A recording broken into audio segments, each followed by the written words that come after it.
YSRCP central office in charge MLC Lella Appireddy press meet. అధికారులకి వినతి పత్రాలు ఇవ్వడం జరిగింది. నేను ఈ సందర్భంలో గౌరవ ముఖ్యమంత్రి చంద్రబాబు నాయుడు గారిని సూటిగా అడగదలుచుకున్నా. మీరు ఏదో మొదటిసారిగా రైతాంగానికి ఇబ్బంది వస్తేనో సమస్య వస్తేనో స్పందించినటువంటి పరిస్థితులు కాదు. మీరు ముఖ్యమంత్రిగా 4 పర్యాయాలుగా పరిపాలన చేస్తున్నటువంటి ఆ పరిపాలనా కాలంలో ఒక్కసారి వెనక్కి తిరిగి పరిశీలన చేస్తే ఎప్పుడూ కూడా రైతాంగానికి ఉపయోగపడాలని కానీ రైతుల జీవితాల్లో మార్పు తీసుకురావాలని కానీ ఏనాడు కూడా ప్రయత్నం చేసినటువంటి పరిస్థితులు చంద్రబాబు నాయుడు గారి చరిత్రలో లేవన్న అంశాన్ని ఈ సందర్భంగా చెప్పదలుచుకున్నా.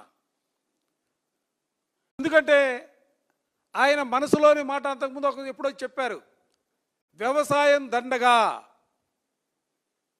ఎందుకంటే ఆయన మనసులోని మాట ప్రకారం ఆయన పరిపాలన చేస్తున్నటువంటి కాలంలో యావత్తు కూడా రైతులు పండించినటువంటి ఏ పంటకు కూడా గిట్టుబాటు ధర ఉండదు.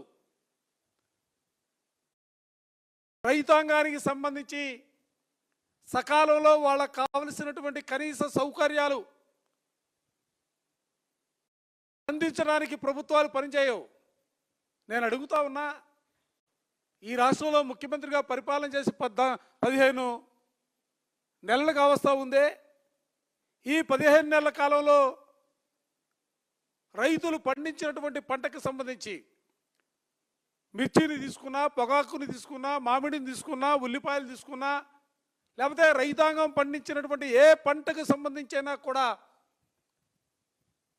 గిట్టుబాటు ధరలేక రైతులు రోడ్లకి ఉద్యమాలు చేసినప్పటికీ ఇవాళ వరకు కూడా కనీసం రైతులు పండించినటువంటి ఆయా పంటల్ని కొనుగోలు చేయడానికి సంబంధించి ప్రభుత్వ పరంగా కాగితాలకు పరిమితమైనటువంటి పథకాలు ఉన్నాయే తప్ప ఏ ఒక్క రైతాంగానికైనా కూడా ఈ ప్రభుత్వం నుంచి ఒక్క రూపాయైనా కూడా వాళ్ళకు ఉపయోగపడే విధంగా ఈ ప్రభుత్వం పనిచేసిందని సూటిగా అడగదలుచుకున్నా.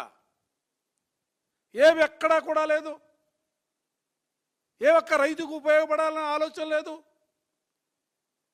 గడిచిన 2 నెలల కాలంగా రైతాంగం పంటలకు యూరియా కావాలని కోరుతూ